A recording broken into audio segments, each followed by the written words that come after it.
Olá, como vai você? Tudo bem? Olha, tem muita gente fazendo um trabalho bacana, especial e um trabalho que literalmente nos inspira. Eu acompanho no LinkedIn há um tempo, um bom tempo, as postagens do Eberson Terra.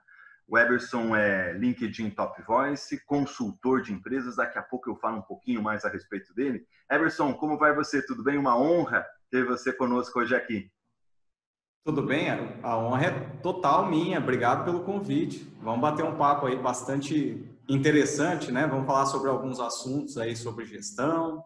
Então, eu estou à disposição, à sua É, disposição. É verdade. Olha, a gente tem uma pauta muito bacana. Na nossa pauta tem liderança, mundo corporativo das pessoas versus trabalho.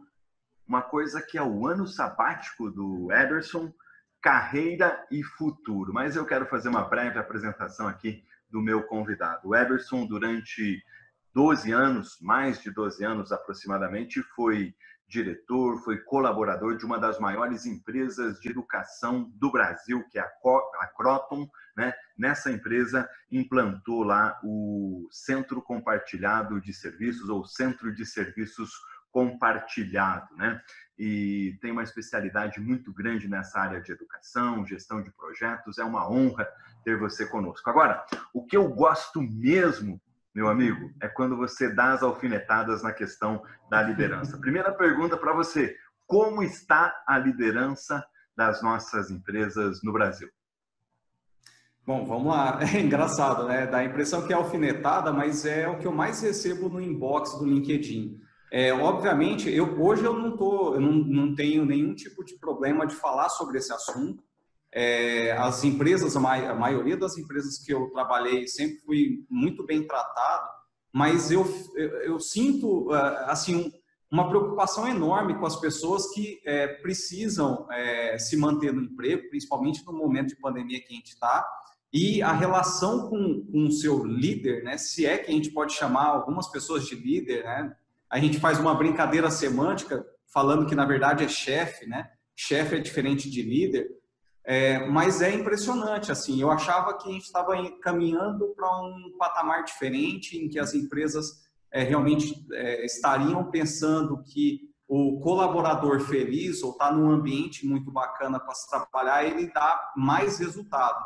Só que, ao contrário disso, na contramão, eu recebo muita gente falando, cara, tudo que você escreve eu passo diariamente, assédio moral, enfim, uma pressão exagerada que faz com que as pessoas fiquem muito mais acuadas no ambiente de trabalho e com isso produzam menos. Olha, E a gente ainda convive muito com com essas chefes ruins, situações. infelizmente. Queria E te aí eu fazer. gosto de pegar esses exemplos obviamente, ocultando nomes, mas é isso que da onde eu tiro a receita dos posts, né? Eu confesso para você que eu dou muita risada, fico na expectativa e, acima de tudo, fico muito feliz por você tratar desses temas. Eu sempre digo o seguinte: eu também dou lá as minhas alfinetadas, dou as minhas pegadas, e eu, além do chefe tóxico, né, que a gente sempre ouve falar, a gente tem aqui no Paraná a professora Alessandra Assad, que ela fala sobre liderança tóxica. Eu brinco e cunhei um termo, e aí não é líder, é chefe, né? É chefe psicopata. As empresas têm muito dessas espécies. Agora eu quero saber de você o seguinte: eu quero mergulhar lá na tua caixa de LinkedIn Top Voice e saber o seguinte: quais são as principais reclamações das pessoas em relação às suas respectivas chefias, Everson? Bom, vamos lá. Tem diversos pontos aqui para a gente colocar. Um deles, eu vou citar alguns Por os favor. principais que aparecem, né?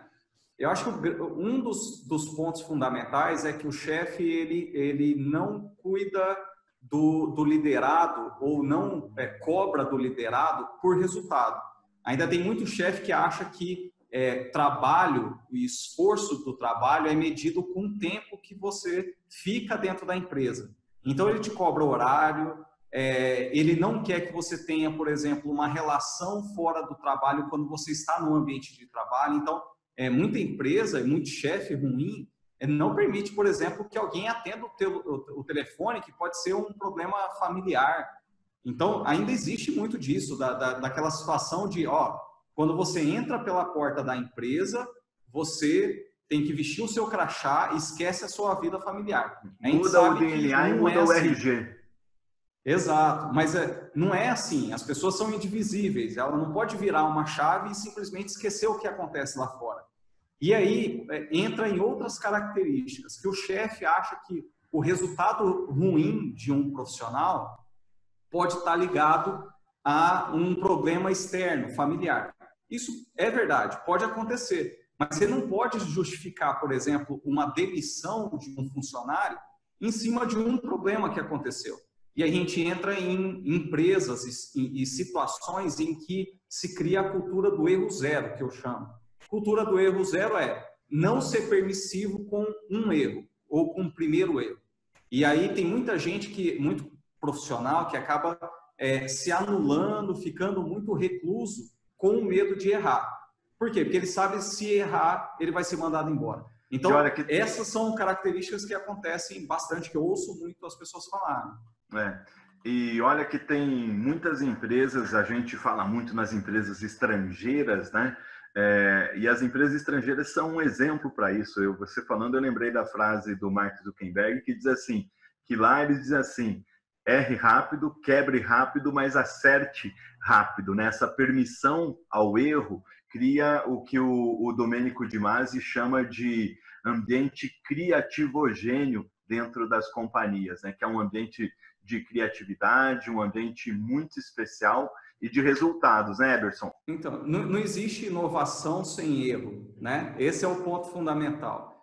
Obviamente, a gente precisa ter lugar certo para testar e, às vezes, errar mais de uma vez. Agora, no contexto de um trabalho, de um profissional que sempre teve a sua performance muito alta, eventualmente ele pode ter um problema que faça a performance dele cair momentaneamente e voltar para um patamar ideal. Só que as empresas, acabam tirando a liberdade dos seus colaboradores, não permite que ele erre e, por consequência, a própria empresa perde a oportunidade de inovar ou de entender que num processo criativo você pode nascer uma disrupção que faça com que a empresa cresça ainda mais.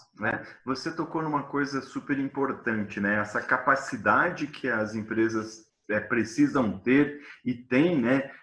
De reinvenção em meio a um momento de crise, e a palavra-chave é essa mesmo, né? Primeiro, inovação, né? Ou inovação radical de um produto novo que nós estamos tão carentes, ou inovação incremental de produto. E nesse momento a palavra-chave é reinvenção, né, Eberson? Exato. E aí as empresas que não inovam correm o risco de morrer rapidamente, óbvio que nesse cenário que todo mundo está se reinventando, quem ficar para trás corre o risco de morrer.